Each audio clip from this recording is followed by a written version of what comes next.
Hairy baubles. Too many needles on your Christmas tree. Father Christmas, I've gone too far. Anyway, this is the time of year when we're going to offer you a whopping 20% discount on all Manscaped products, like this fantastic lawnmower. It's got a Christmas light on it. 4.0, which is significantly better than the Manscaped lawnmower 3.0, by the way. If you go over to manscaped.com, Manscaped's website, and at the point where you get to the checkout, put in the promo code HammersChat, all one word, you get 20% off. It's not just this fantastic lawnmower. They've also got the weed whacker, so if you've got hairs up your hooter, I found a hair in my ear, by the way, then one of these is just for you. They've got deodorants for upstairs, deodorants for downstairs. They've got toners, moisturisers, soaps, boxer shorts, lovely gift bags. Basically, if you're looking for ideas for Christmas presents for somebody that you love and is a little bit hairy, then look no further than manscaped.com. For what it's worth, I don't believe David Moyes has lost the West Ham dressing room. I really don't. I thought it for quite some time. It's an easy stick to beat him with. But I'm not sure there's that much evidence for it. And in this video, I'm going to play you a couple of extracts from Geo speaking to Anton Ferdinand about this subject. Anton's been great since he joined Hammers Chat, by the way. He answers questions. I've got to be honest with you. When Anton first joined, because what we wanted to do is we wanted to get an ex-player on board on Patreon, just to make Patreon better value for the people that subscribe to it. And we did wonder, when you got an ex-player in, are they going to be so media trained they don't say anything? Anton's not like that. He's answered a lot of questions. Even just in the last 2 or 3 rounds of podcasts he's done, he's answered real brutal questions on Ben Rama, on Declan Rice. Been really critical of, I don't want to spoil it particularly, but he's been really critical of one West Ham player in particular, and he's talking openly about David Moyes and about David Moyes, whether he's lost the dressing room, been very candid about situations in the past where he's been involved in teams under Alan Kirbishley, when Alan Kirbishley lost the dressing room. It's just been a really, really good insight. And when we got him involved, I wasn't sure how candid and how honest he was going to be, but I didn't need to be worried. He was very, very honest indeed about it. And his opinions on David Moyes and the dressing room, losing the dressing room, I think are pretty good, and they're clearly very valid because he has experience of it. Now, don't get me wrong, I don't think it would, having listened to Anton's reasoning and rationale for how a dressing room is lost, I don't think it would take very much longer for David Moyes to lose the dressing room. But I think at the moment, he's got a very slim window of opportunity. You know this, I've spoken about it the last 2 or 3 days. It's all about David Moyes recognising he has a small window of opportunity to save his job. Can he do it? Will he do it? Well, only if he recognises that that's the case. I'm not overly buoyant about his chances, bearing in mind the quotes I've got here from his most recent interview. Things like, we've struggled to score goals, but we've only lost by small margins. Saying stuff like that indicates that's dangerous thinking, right? Saying, oh, well, we did lose, but it was only by small margins. That means you think actually what you were doing was okay. That's fine. It means you're not going to rectify what went wrong, right? He goes on to say, well, we played more games than anyone else. Again, these are excuses. West Ham may well have played more games than anyone else, but we do this player ratings thing, so we document everything, right, that's gone on. We have played more games than anyone else, but David Moyes has rotated quite heavily, by the way, so he's been able to rest players. He's got a big squad. You can't have it both ways. On one hand, he's saying we've got a really big squad, we're having to integrate them. Well, and we've got lots of players. And on the other hand, he's saying we've played lots of games. Well, which is it? Because if you've got lots of players and you're using them, then that means that some players, by association, are getting rested.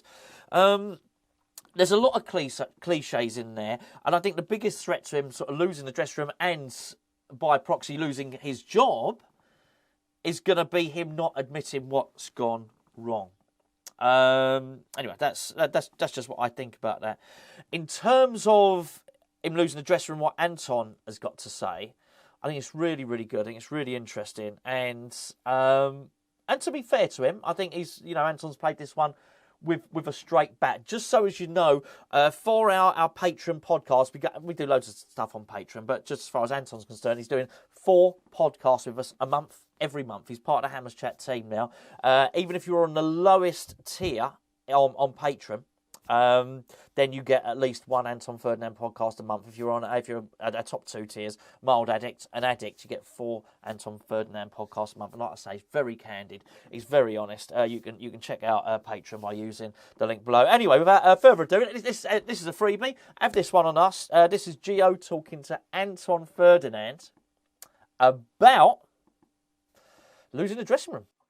One thing you always hear, whenever a manager's under pressure, the form's going against the manager, the line, lost the dressing room, is the first thing that comes out. It becomes a question, and it very quickly becomes a statement without any evidence, essentially, I find. Anyway, I see people say he's lost the dressing room, and not necessarily about Moyes, it could be about Brendan Rodgers at Leicester, Steven Gerrard when he was at Villa, and often I'll think, well, where's the evidence to back up? It feels like a very lazy thing to throw at a manager. Have you been... I mean, is that a thing? Is losing the dressing room a thing? Yeah, it is a thing. I think we can only look at our West Ham team, my West Ham team, that nearly got relegated. Alan Kirbishley lost the dressing room, but the difference was our dressing room, the characters we had in it, took control of the situation and made sure that us as a team knew what we needed to do. And as I said on the first interview that we did do, we had players in our team who took the ball by the horns, made sure people understood in the squad what it is we needed to do, and everyone was on the same page, and we ended up staying up in the Premier League. So I think there is that. People do lose dressing rooms, but it's down to the dressing room to make sure that it isn't lost to a point where things get sour and it's harder to get out of that situation, and things get to a place where you're in too deep and there's no way out, and we've got characters in our team. There's characters in our team, Declan, Antonio, Creswell,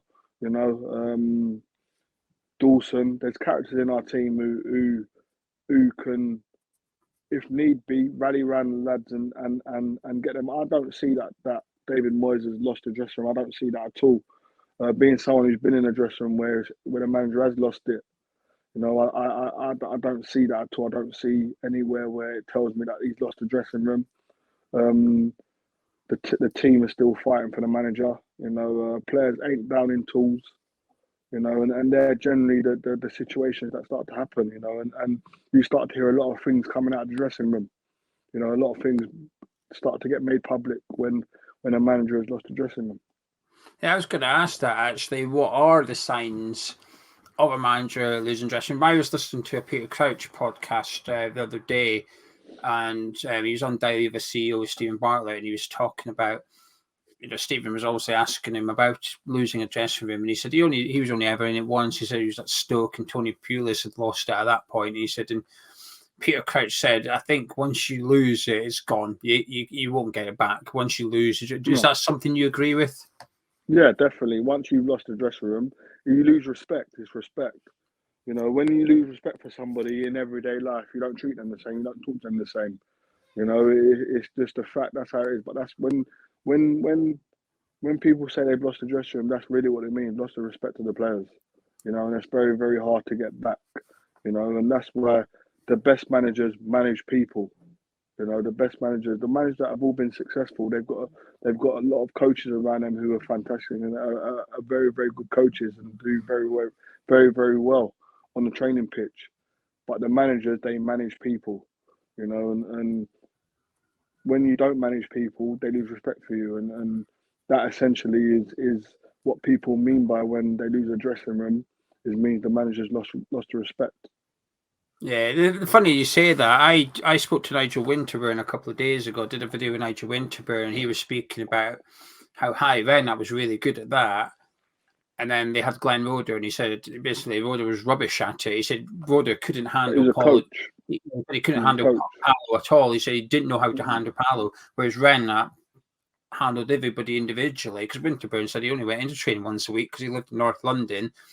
He said, Gaffer, it's pointless for me driving an hour and a half in the car to do an hour's training, drive home. So he said, well, just do your training at home, come in on a couple of days, come in on Thursday, Friday before the game, and sorted, he said. And then said Roeder just couldn't handle it. But about a month ago, I spoke to Hayden Mullins, and it was just after I'd done that video with you, and I never told him that I'd done a video with you. And Hayden Mullins said the exact same stuff about Alan Kirbishley. So I'd heard the same story from two different people, and Hayden didn't know I had spoken to you about it as well. And he was speaking about how Kirbishley just didn't get on with anybody, and nobody really paid too much attention to him, and he didn't have anything positive to say about Alan Kirbishley either. Do you know what it was with Curbs? I think